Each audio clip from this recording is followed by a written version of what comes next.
Well, hello social media. I think it's really important for us to follow the money at this point in time and to keep our eyes on what's actually going on with the government and pharmaceutical companies daily, really. So the latest news is that this month, in September, the UK government have struck up a deal with a French company called Valneva, and that Britain has secured 190 million doses of coronavirus vaccine in a $1.3 billion partnership.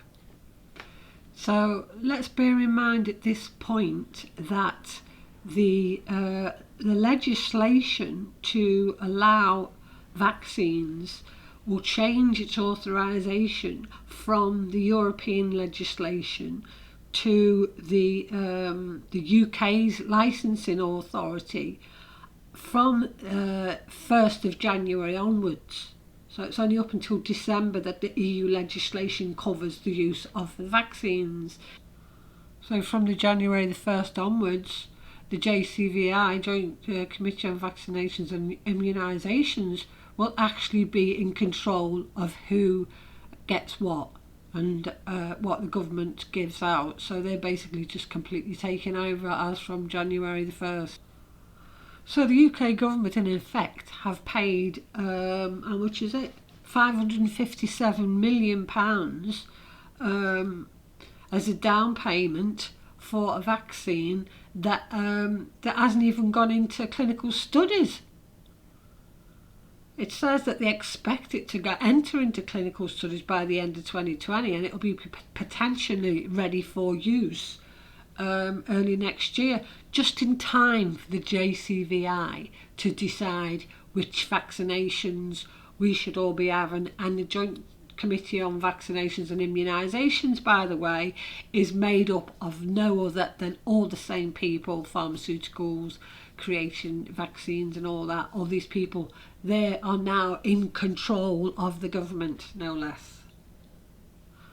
So in addition to spending on 190 million coronavirus vaccines from this Valneva, they've also committed 100 million for cell and gene therapy in Essex.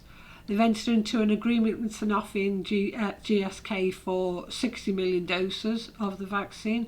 They've also signed agreements for 30 million doses with Pfizer and Biotech.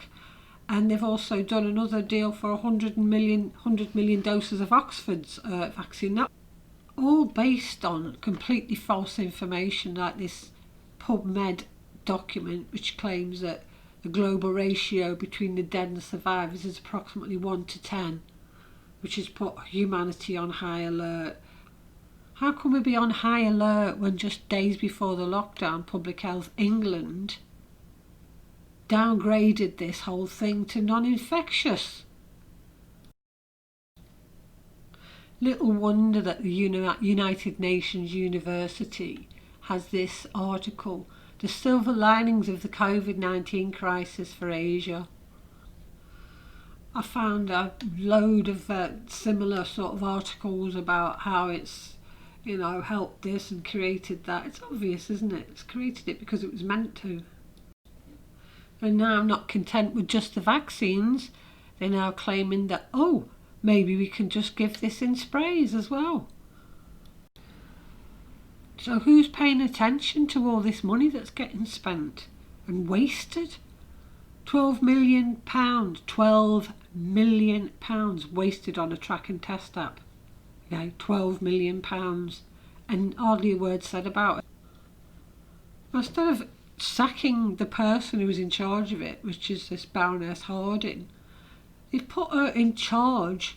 They've basically got rid of the health department that was attached to the track and trace, just completely scrapped them, and put this woman, this disastrous woman, in charge of a new health agency. It's unbelievable and unprecedented, because there's never been in the history of this country public health civil service agencies being run by Conservative backbenchers. It's absolutely astounding. the fact that her husband John Penrose, who's also an MP, is on a think tank that wants to abolish the National Health Service and bring it into the insurance realm, and also scrap Public Health England. And here's his wife getting the job of this new agency that has been created. And she's going to be sharing the role with Michael Brodie, So Michael Brodie is the now interim Chief Executive of Public Health England, which has now been disbanded. So the head honcho at the NHS Business Services Authority, they're the ones that deal with all the wages and all the contracts and all the stuff, all the finances of the NHS. They were also the people who were involved when all the data and information from NHS patients went missing. Now, it's rather strange that Baroness Harding was also the head of Talk when all of their data went missing. So they both have been in positions of power when lots of data has gone missing. And in the case of the NHS group, they were also, the business services group were also responsible for hundreds of thousands of letters and files and documents that went missing for NHS patients, which included results from tests and, can you imagine all sorts of manner of things that just got dumped in a warehouse. So this is the same. Not really conducive, is it, to looking after people's health? It's obvious the reason why they put Harding in that position of power is because she can be easily controlled. She's known as a yes woman for the Tory party, and unless her and her husband argue every night about the NHS and the Public Health England, she's on board to scrap both. Okay? And let's be honest, you don't put someone who's been in charge of a failed £12 million project in a position where she can do even more damage unless that person's being fully controlled. So we can see that, cronyism is rearing its ugly head once again. So I think it's important that people start looking into, doing a bit of research, looking into these, or follow the money basically, that's what I'm saying. I will share on my next video about the track and trace and how all the government advisors and everybody are all involved and all in it to make the money. You obviously know anyway, preaching to the choir as usual.